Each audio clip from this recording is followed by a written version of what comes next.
السلام علیکم ورحمۃ اللہ وبرکاتہ نحمدہ ونصلی علی رسولہ الکریم اما بعد۔ محترم ناظرین اکرام،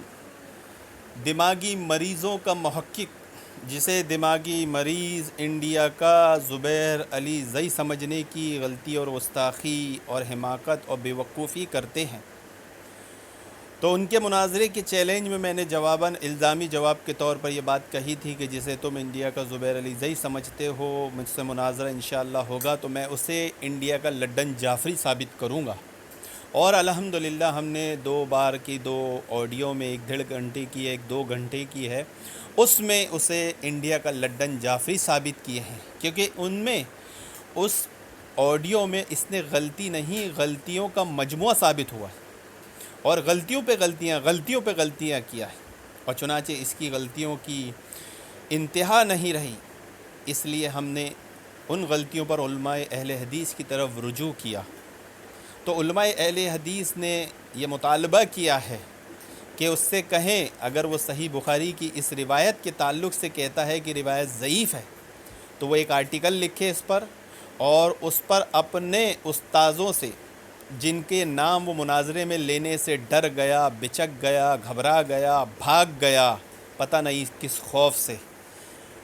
کیوں اس خوف سے اس نے اپنے استاذوں کے نام نہیں لیا، اسے لگا کہ کہیں وہ استاد اس کے کوئی مجہول شیطان تو نہیں ہے۔ تو ہمارے علماء اہل حدیث نے مطالبہ کیا ہے کہ تم ایک تحریر لکھو اس مسئلے میں جو تم نے بات کہی ہے، اور اس میں اپنے استاذوں سے نظر ثانی کرو اور اسے شائع کرو، تمہارے خلاف علماء اہل حدیث تحریر لکھیں گے۔ تو میرا چیلنج ہے انڈیا کے اس لڈن جعفری جو تحقیق کے نام پر مذاق پیش کر رہا ہے اور بھولے بھالے نوجوانوں کو انجینئر کی طرح گمراہ کر رہا ہے، تحقیق کے نام پر اٹھ پٹانگ تحقیق اٹھ پٹانگ تحقیق پہ جو یہ چوڑا ہوتا ہے، اس پر جو اس کو ذلت ملتی ہے، تو اب اس نے جو بات کہا ہے، میرا چیلنج اس پر ایک تحریر لکھے اور اپنے استاذوں کی نظر ثانی کرا لے، تاکہ عوام کے سامنے جو اس کو محقق سمجھتے ہیں، جو عوام اس کے جھانسے میں ہیں، وہ اس کی گمراہی سے نکلے، جیسے انجینئر مرزا علی کی گمراہی سے لوگ ابھی نکل رہے ہیں۔ آئیے سب سے پہلے وہ حدیث دکھاتے ہیں آپ کو اسکرین شاٹ کی شکل میں، اور پھر آپ کو دکھاتے ہیں کہ اس نے آڈیو میں کیا بولا ہے۔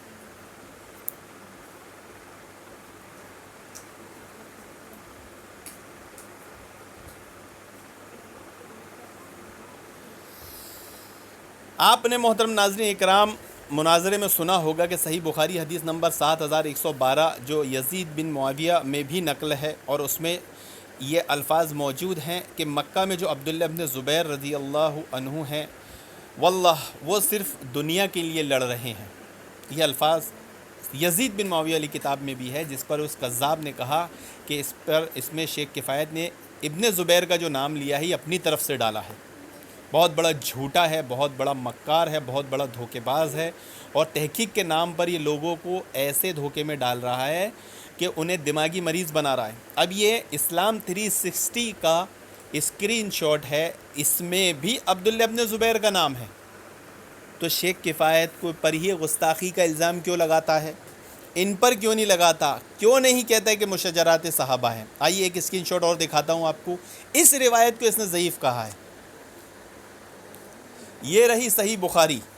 داؤداز رحمہ اللہ علیہ کی ترجمے کے ساتھ،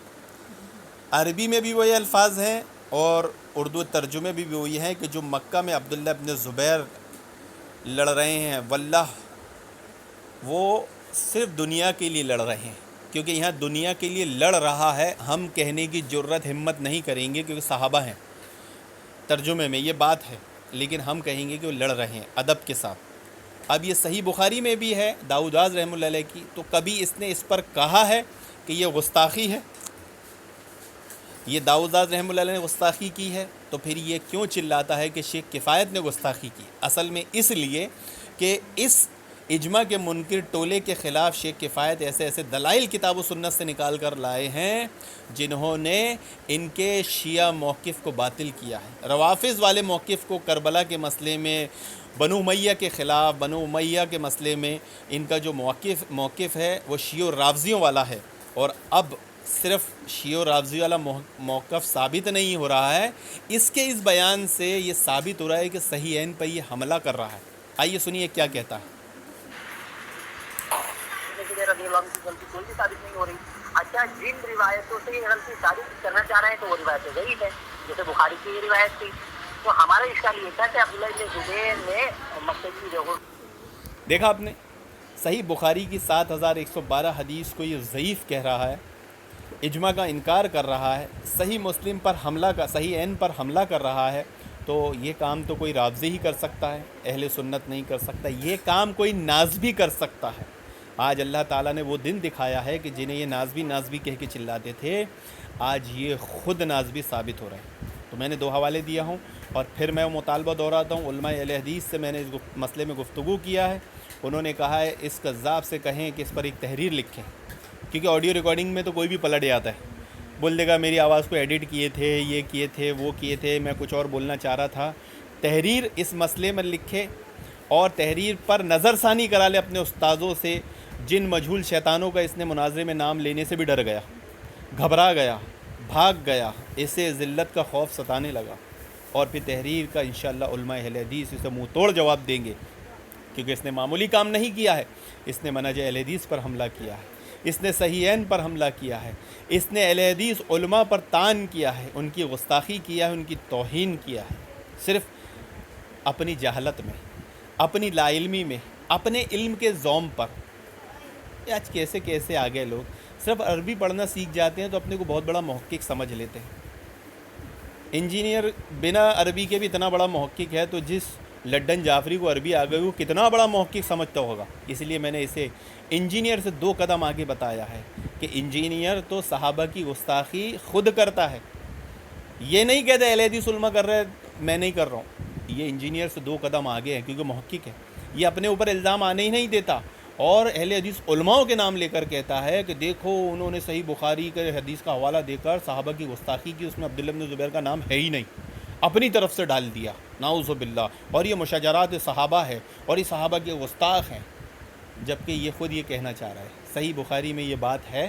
اور ایک نہیں، صحیح بخاری داؤد رحمہ اللہ کی میں نے پیش کیا ہوں، اور اسلام 360 پیش کیا ہوں، اور ایسے بہت سے حوالے الحمدللہ ہم پیش کر سکتے ہیں، لیکن اس نے اس بہانے سے جو اہل حدیث منہج، اہل حدیث علماء، اہل حدیث مفتی، اہل حدیث کی تحقیقی والی کتابوں پر جو حملے کیا ہے، جو رافض اور نازبی ہی کر سکتے ہیں، رافضی اور نافذوں کے ایجنٹ ہی کر سکتے ہیں، صحیحین پہ حملہ کیا ہے، اس پر ہم اس سے مطالبہ کرتے ہیں ایک تحریر لکھے، ورنہ یہ توبہ کرے۔ اور میں آپ کو یقین کے ساتھ کہہ سکتا ہوں کہ یہ تحریر نہیں لکھے گا، کیونکہ اس کی اوقات وقت اتنی نہیں ہے کہ ہمارے علماء اہل حدیث کا مقابلہ کر سکے، اسے توبہ اور رجوع کرنا ہی پڑے گا، اور کرے گا، اور اگر نہیں کرتا ہے تو ہر اہل حدیث کا یہ ذمہ داری ہے کہ جب اس نے منہج اہل حدیث پہ حملہ کیا ہے تو وہ اس سے جواب طلب کرے، یہ بزدلی نہ دکھائے ہمارا بھائی ہے، آپس کا معاملہ ہے، یہ تب ہوگا جب وہ اہل حدیث ہو۔ اہل حدیث منہج پر حملہ کرنے والا ہمارا بھائی، ہمارے والا، آپس والا نہیں ہو سکتا، اس کا رد کیا جائے گا، ورنہ آپ کے بھی اہل حدیث ہونے پر اشکال ہو سکتا ہے، آپ کے بھی اہل حدیث ہونے پر شک و شبہات ہو سکتے ہیں۔ تو یاد رکھیں یہ آپ کی ذمہ داری ہے، ہم اہل حدیث ہمارے نہج منہج صحیحین پر حملہ برداشت نہیں کریں گے، اور جب ہمارے علماء نے برداشت نہیں کیا، ان کو اتنی غیرت آ گئی، انہوں نے کہہ دیا کہ اس کذاب سے کہے تحریر لکھیں، تو پھر آپ جب عالم نہیں ہو، علماء نہیں ہو، تو آپ کو غیرت کیوں نہیں آ رہی؟ آپ کے علماء کی تائید میں علماء سے سیکھ کر یہ جو مطالبہ اس سے نہیں کر رہے ہیں، اور کیوں یہ کہہ دیتے ہیں نہیں ہمارا بھائی ہے، آپس کا معاملہ ہے، چھوڑ دو، یہ بزدلی ہے، یہ کمزوری ہے، یہ ناسمجھی ہے، اسے چھوڑیں اور اپنی دعوت میں ثابت قدم رہیں، حق بولے، حق بولنے سے ڈرے نہیں۔ امام حنبل رحمہ اللہ علیہ نے فرمایا ہے کہ جب میں نے لوگوں کا اپنے دل سے خوف نکال دیا تب میں نے حق بات بولی۔ تو یہ جملے بازی جو رافض اور نازبی قسم کے لوگ ہماری جماعت میں گھس کے کرتے ہیں، کہ جیسے ہی دیکھتے ہیں کہ ہماری چوری پکڑی جائے گی تو اپنی چوری کو بچانے کے لیے جذباتی جملے بولتے ہیں، ارے آپس کا معاملہ ہے، اپنا بھائی ہے، یہ مت کرو، جماعت کو نقصان پہنچے گا، دعوت کو نقصان پہنچے گا۔ کوئی دعوت کو جماعت کو نقصان نہیں پہنچے گا، جو کرے گا اسے نقصان پہنچے گا۔ ہدایت اللہ کے ہاتھ میں ہے، ہمارے ہاتھ میں نہیں ہے، ہم کسی کو ہدایت نہیں دے سکتے۔ اگر اس کے اس نصیب میں ہدایت نہیں ہے تو ہم کتنی کوشش کر رہے نہیں ملے گی، اور اگر اس کے نصیب میں ہدایت ہے تو ہماری ایک اشارے پر وہ ہدایت پا جائے گا۔ ایک اشارے میں جو دلیل ہوگی اس سے ہدایت پا جائے گا. تو آپ بالکل اس بات کی فکر نہ کریں. ہماری دعوت میں رکاوٹ بننے والا، صحیحین پہ حملہ کرنے والا، منہج اہل حدیث پہ حملہ کرنے والا، صحابہ پہ حملہ کرنے والا، علماء اہل حدیث پہ حملہ کرنے والا، یہ جو اہل حدیث کی صفوں میں گھسا ہوا ہے، محقق بنا ہوا ہے، اس لڈن جعفری کا رد ہونا چاہیے. اللہ رب العالمین سے دعا کہ اللہ رب العالمین جماعت اہل حدیث کو ایسے لڈن جعفریوں سے محفوظ رکھے. آمین یا رب العالمین.